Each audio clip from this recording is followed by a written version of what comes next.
সয়াবিনটাও আমার হয়ে গেছে। এবারে একটু চটকে নিয়ে নিংড়ে নেব। নিংড়ে ফেলেছি, জল থেকে তুলে নিয়ে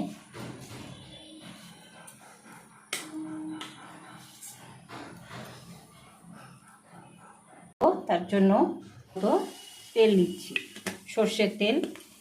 যে সর্ষের তেল খাও সর্ষের তেল, কেউ সাদা তেল খায় বা অন্য কিছু দিয়ে করতে পারে। আমি সর্ষের তেল দিয়েই রান্নাটা করব। প্রথমে কড়াটা গরম করে নিচ্ছি, তেলটা গরম হচ্ছে। একটু গরম না করলে আবার সয়াবিনটা কড়াই জড়িয়ে ধরবে, সেই জন্য গোটা গায়ে তেলটা মাখিয়ে নিচ্ছি। তেলটা আমার গরম হয়ে গেছে, এর মধ্যে সয়াবিনটা আমি ছেড়ে দিচ্ছি। নুন দিয়ে করা আছে,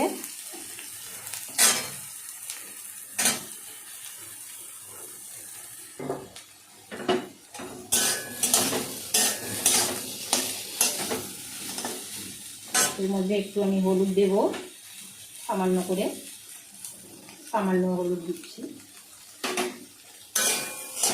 দিয়ে একটু নেড়ে নিচ্ছি। সয়াবিনটা আমার একটু লাল লাল হয়ে গেছে, এটাকে আমি নামিয়ে রেখে, সয়াবিনটা ভাজা করে রেখে দিয়েছি, এর মধ্যে আর 1 চামচের মতো আমি সর্ষের তেল দিচ্ছি, দিয়ে আলুটাকে একটু কষিয়ে নেব।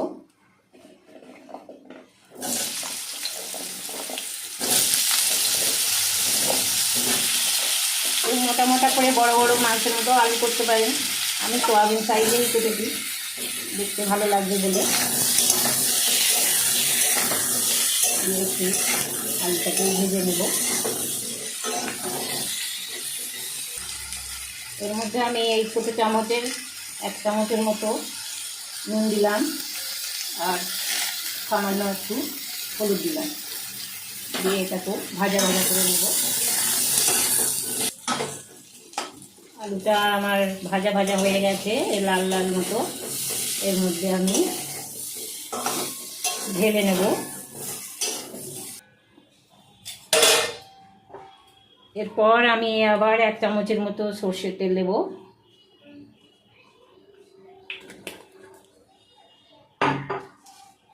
দুটো তেজপাতা দিচ্ছি, জিরেটা দিয়ে দিচ্ছি,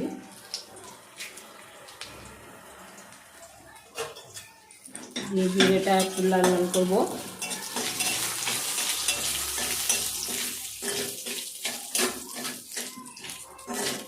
জিরেটা ভাজা ভাজা হয়ে এসছে, এর মধ্যে আমি টমেটোটা দিয়ে দেব।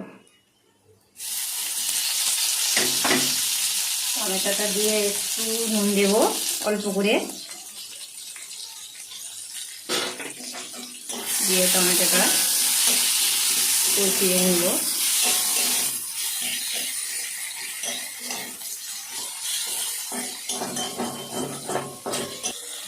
ভাজা ভাজা হয়ে এসছে, আমি এবারে একটু চিনি দিয়ে দেবো।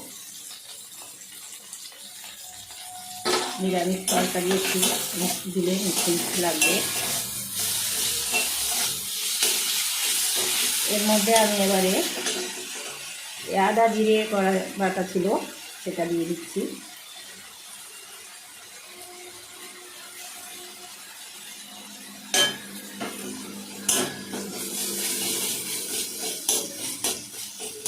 এটা কষা কষা হচ্ছে,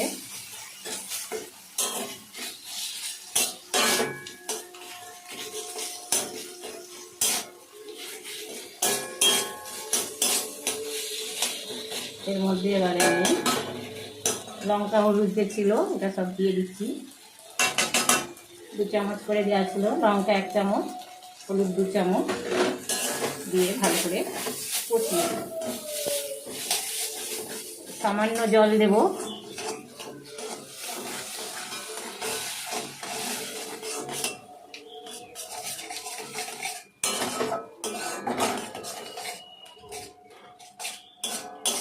দিয়ে একটু ভালো করে কষিয়ে নেব। মশলাটা যত কষানো হবে তত স্বাদ হবে। মশলাটা আমার কষানো হয়ে গেছে, এর মধ্যে যে ভাজা আলুগুলো দিচ্ছিল এর মধ্যে দিয়ে দিচ্ছি, দিয়ে একটু নেড়ে নেব।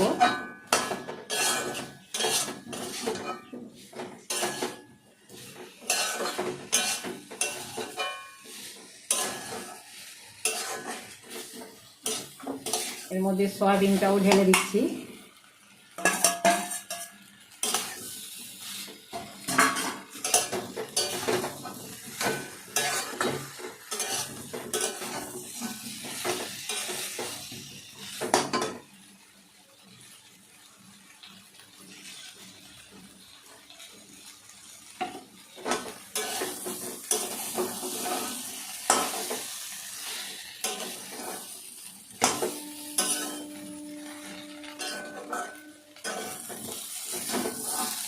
কষানো আমার হয়ে গেছে, এর মধ্যে এবারে প্রয়োজন মতো জল দেব।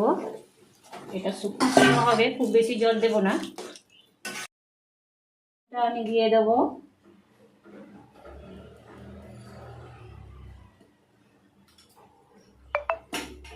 আর কাঁচা লঙ্কাটাও দিয়ে দেব।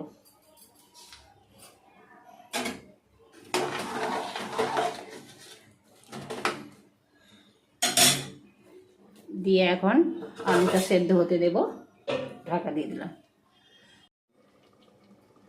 আলুটা আমার সেদ্ধ হয়েছে কি দেখি।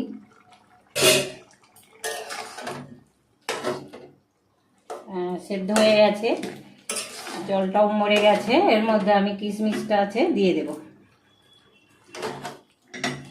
কিশমিশটা একটু সিদ্ধ হয়ে যাবে, নাড়াচাড়া করে।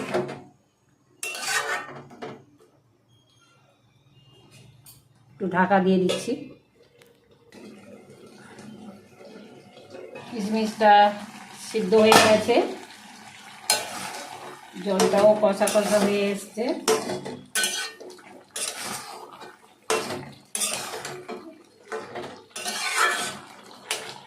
এরপরে আমি লেবুর রস দেব, কিন্তু আঁচটা আমি নিভিয়ে দিচ্ছি।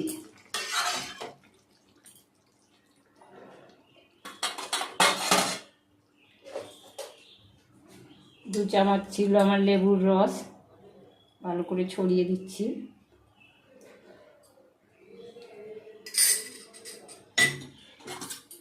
ছড়িয়ে নামিয়ে দিচ্ছি। রেডি আমার নিরামিষ সয়াবিনের কোরমা। এটা রুটি, পরোটা, গরম ভাতের সঙ্গে খুব সুন্দর লাগবে। আমাদের তো খুবই ভালো লাগে এবং আপনাদের ট্রাই করে দেখবেন, আপনাদের নিশ্চয়ই ভালো লাগবে। যদি ভালো লাগে একটা লাইক করবেন, শেয়ার করবেন এবং সাবস্ক্রাইব করবেন। ধন্যবাদ।